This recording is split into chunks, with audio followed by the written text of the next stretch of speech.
경쟁하다가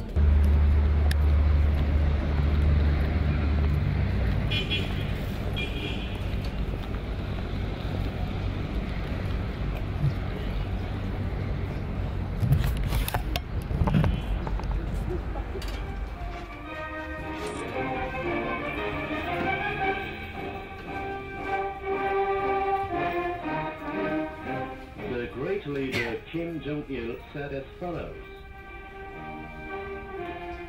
"The brave seamen of our People's Army captured Pueblo, the armed spy ship of the U.S. imperialists, which was conducting espionage in our territorial waters, and over 80 aggressors on board the ship. It was a severe punishment to the U.S. imperialist aggressors who violated the sovereignty of our country." Pueblo, armed spy ship of the U.S. imperialists. This is Pueblo, armed spy ship of the U.S. imperialist aggression forces, captured by our seamen on January 23, 1968.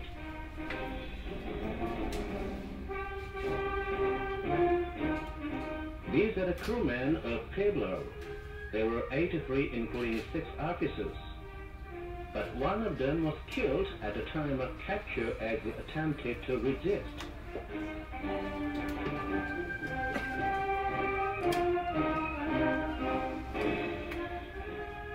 The report on the capture of Pueblo excited the world.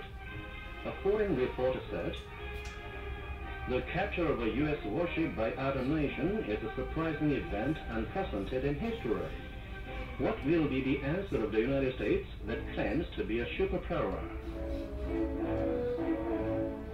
The then U.S. President Johnson, with an air of surprise, said Pueblo was a civilian marine research vessel which was operating on the open sea, and he maintained that the capture of Pueblo and its crew was a violation of the international law.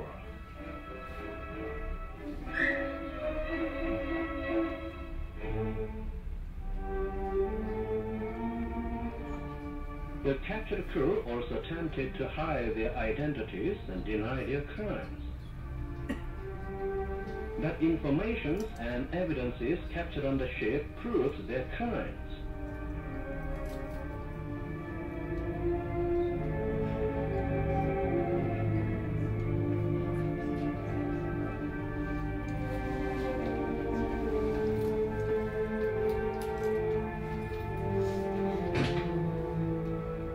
Captain of the ship, Lieutenant Colonel Lloyd Mark Butcher, confessed that Pueblo was an espionage vessel belonging to the U.S. Pacific Fleet, and all the crew had rich experiences of espionage, and that the commander of the operation was Rear Admiral Frank Johnson, the commander of U.S. Navy in Japan, and their task was to detect military objects and the distribution of radar networks along the coast of the Democratic People's Republic of Korea and the movements of Navy of the Korean People's Army.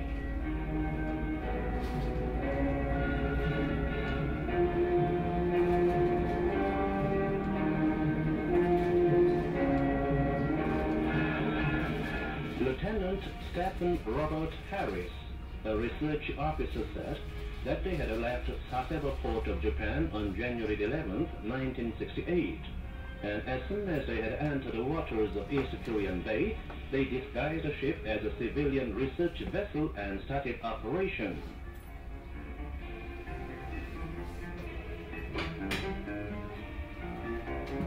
Lieutenant Junior Grade Frederick Carl Schumacher, operational officer, said that they had caught operations of various raiders on 135 occasions and photographed movements of warships and civilian vessels tens of times during the operation in the waters.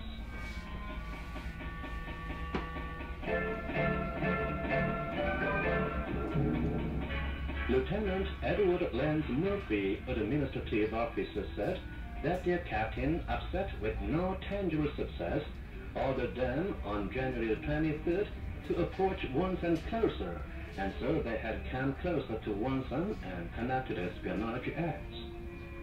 He continued that their location at that time was 7.6 miles from Rio Island on the Sea of Wonsan, and the warships of the Democratic People's Republic of Korea had appeared and captured them.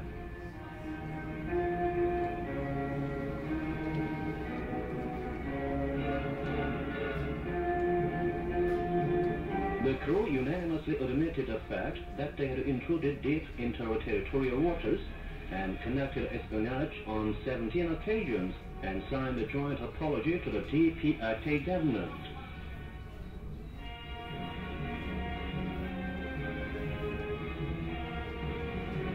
As a result, the statement of U.S. President Johnson was proved to be a sheer lie.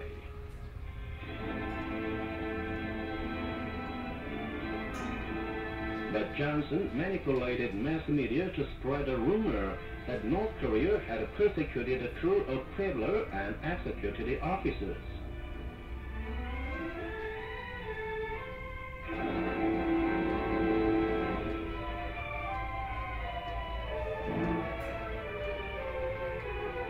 But at that moment, the officers were writing a letter to their President Johnson.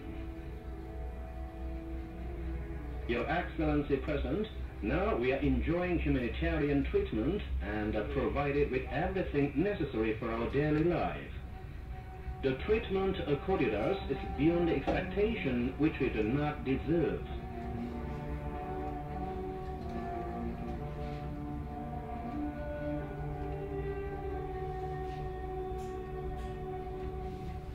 The brazen-faced U.S. imperialists brought the Pueblo incident to the UN Security Council to shift the responsibility upon us.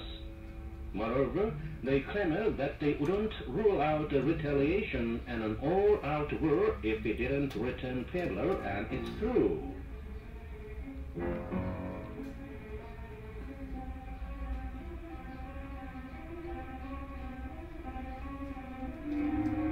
At the same time, they brought larger forces, including the nuclear-powered aircraft carrier Enterprise, to make us surrender.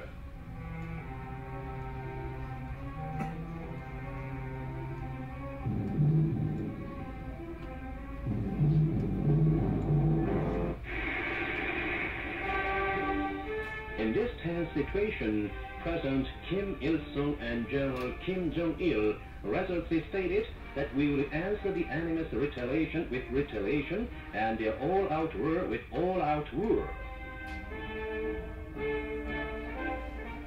Many countries of the world supported the revolutionary stand of our republic and condemned the U.S. imperialists.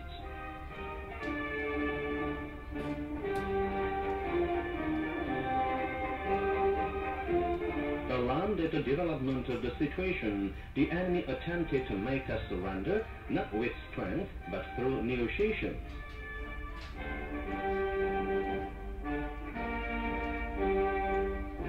General Kim Jong-il instructed to state, the U.S. government should take responsibility and apologize. Then we'll return the prisoners, but we cannot return Pueblo as it is a trophy.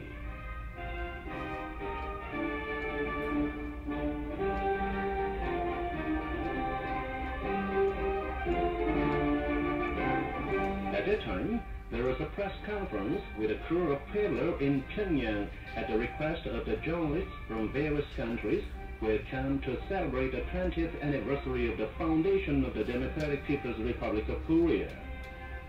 All our crimes have already been disclosed to the world.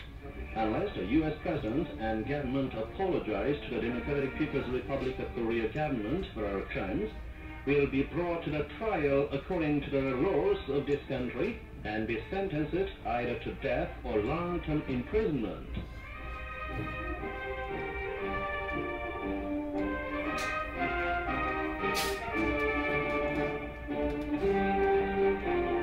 The crew unanimously admitted their crimes and requested for mercy, saying, "We want to go home alive.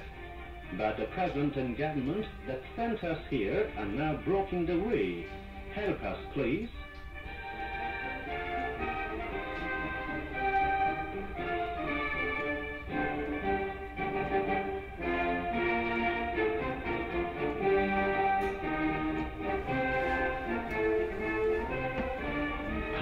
Martin, American journalist, said that he was very ashamed as an American to hear the words of the prisoners, and the U.S. President and government should not only apologize but also guarantee that such things will never happen again.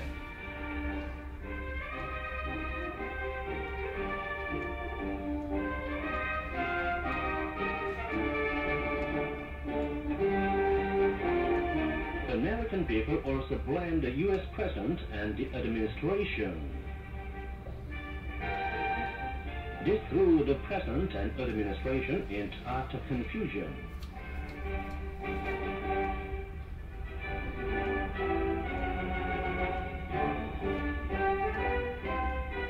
On December 23, 1968, 11 months after the capture of Pueblo, the enemy knelt down before the Korean people and made an official apology.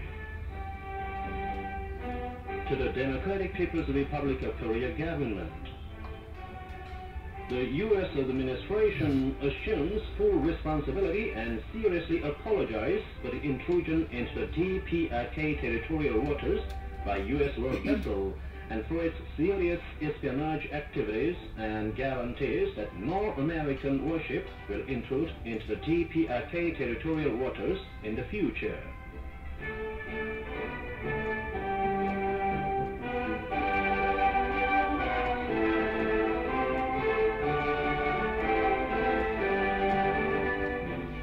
The U.S. representative was so confused that he even forgot to write a data in the apology. He wrote a data hurriedly urged by a representative.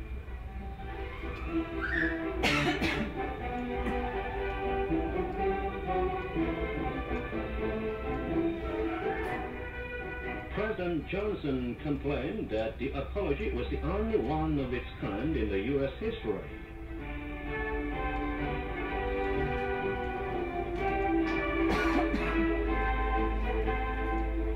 At 11:30 in the morning that day, the DPRK government announced that it would expel over 80 spies out of the Republic.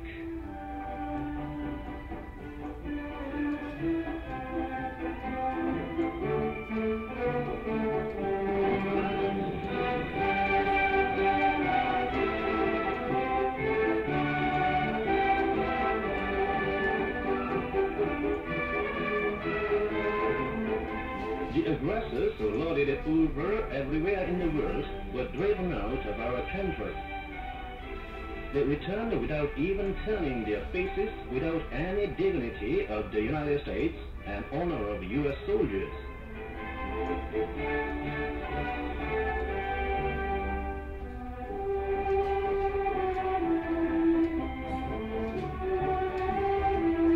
The U.S. imperialists who knelt down before the Korean people are now running on downhill.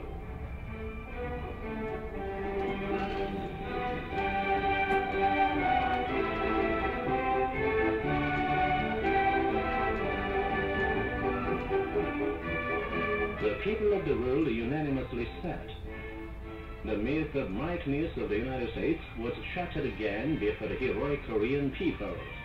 The victory of the Korean people, it is a victory of the great leader Kim Il-sung and the glorious Workers' Party of Korea. Many years have passed since the Pueblo incident, but Pueblo, a witness of history and trophy, will testify century after century the crimes of aggression committed by the U.S. imperialists against the Korean people. Okay, we'll now look around the ship. So here, this room was the mess room for the sailors. And there's the galley, and this room is ice cream machine, and the next one is ice force. Okay, we move this way.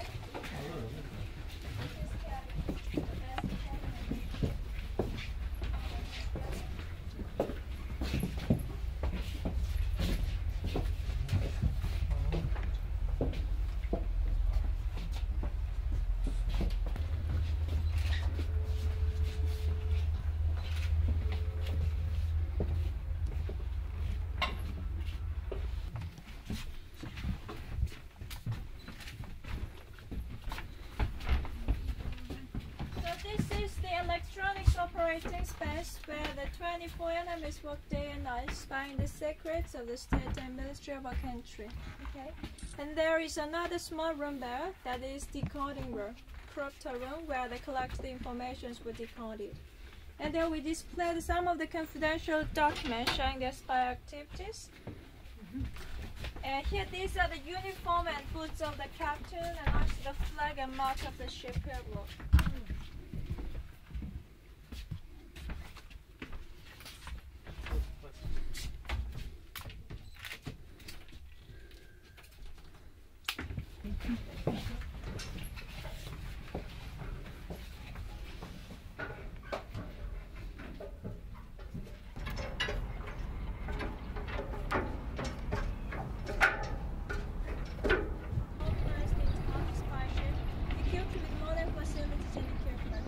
Here these antennas, these are newly installed on this deck when the ship was modernized into an spy ship in 1966.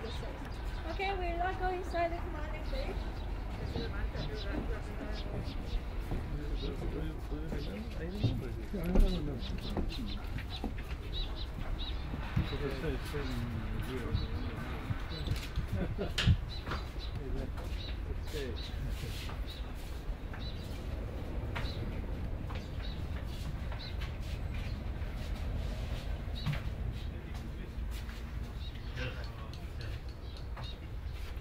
Okay, so this is the commanding bridge where the captain was.